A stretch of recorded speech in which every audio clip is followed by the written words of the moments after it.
At dawn, the fairgrounds were already awake. Not with laughter, not with music, but with preparation. Wooden bleachers creaked as workers tightened bolts. Ropes were checked. Platforms scrubbed clean, not from dust, but from yesterday's stains. Vendors rolled in carts of boiled peanuts, cheap whiskey, and fried dough. Children tugged at their parents' sleeves. Men spat tobacco into the dirt. Women adjusted their dresses. By noon, thousands would gather. Not for justice, not even for truth. They came for a spectacle. America likes to remember itself as a nation born in freedom. But long before freedom became a slogan, suffering had already become entertainment. This isn't the story they teach in textbooks. This is the shadow beneath the flag. Because long before reality TV, before viral videos, before social media outrage, America perfected something ancient, turning punishment into performance. And today, we're stepping into that past. These are the most brutal, most inhumane public spectacles in American history.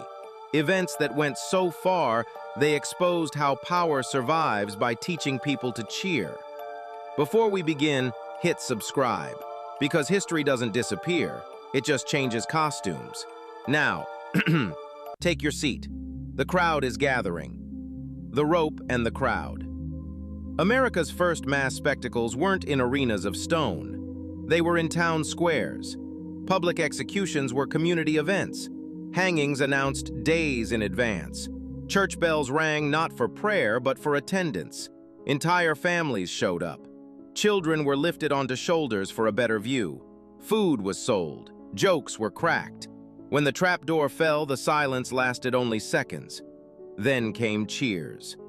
The state didn't hide punishment, it displayed it, because fear works best when it's shared. The rope swinging wasn't just killing a body, it was delivering a message. This is what happens when you disobey. Justice wasn't about law, it was about obedience. And nothing trained obedience better than watching someone die in front of you.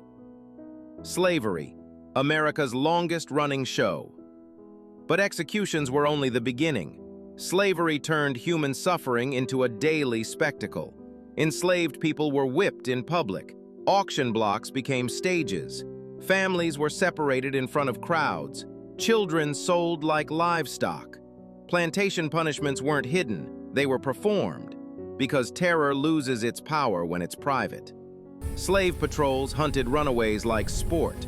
Advertisements described scars in detail, proof of previous discipline. White audiences didn't just tolerate it, they normalized it. Violence stopped being shocking. It became background noise, and that was the point. The lynching era, when murder became a festival. After slavery ended, the spectacle didn't. It evolved. Lynchings weren't secret crimes, they were scheduled events. Postcards were printed, photographs taken, bodies posed.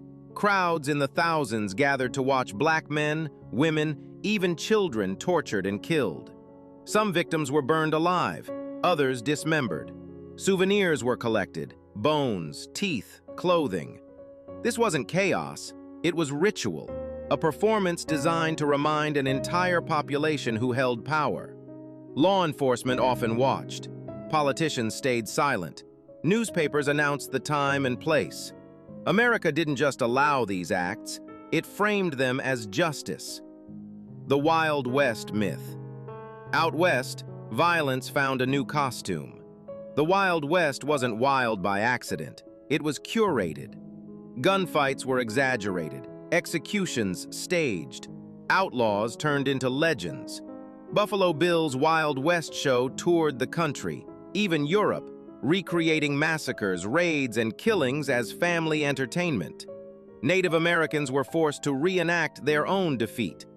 The message was clear. This land was taken, and the taking was something to celebrate. History was rewritten live on stage. Prisons as spectacle. As cities grew, punishment moved indoors, but the audience never disappeared. Chain gangs worked roads while crowds watched. Prison labor became profit. Inmates were leased to corporations, worked to death, replaceable. Executions modernized. Electric chairs were unveiled like inventions. Witnesses invited. Reporters took notes. The first electrocution was botched. The man caught fire. The crowd still came back for the next one. Technology didn't make punishment humane. It made it easier to watch without guilt. Entertainment learns the formula. By the 20th century, America learned something crucial. You don't need blood on the ground. You just need humiliation. Reality television perfected it. Court shows, public shaming, viral outrage. People stopped asking, "Is this right?" and started asking, "Is this entertaining?" The audience never left, only the stage changed. Why it worked. These spectacles weren't accidents, they were tools. They taught people who mattered, who didn't, who could be hurt without consequence. Violence became normalized, empathy dulled, and power stayed comfortable. Because a population trained to watch suffering rarely questions authority. The echo today. Walk through old fairgrounds, abandoned prisons, forgotten courthouses. Listen closely. You can still hear it. The crowd. Because the danger was never the rope, the whip, or the fire. The real danger was applause. Final words. America didn't invent cruelty, but it mastered something just as deadly. Packaging it, selling it, calling it justice, calling it entertainment. So ask yourself, when suffering is turned into a show, who's really on stage? Drop your thoughts below and subscribe, because history's darkest corners don't stay buried, they wait.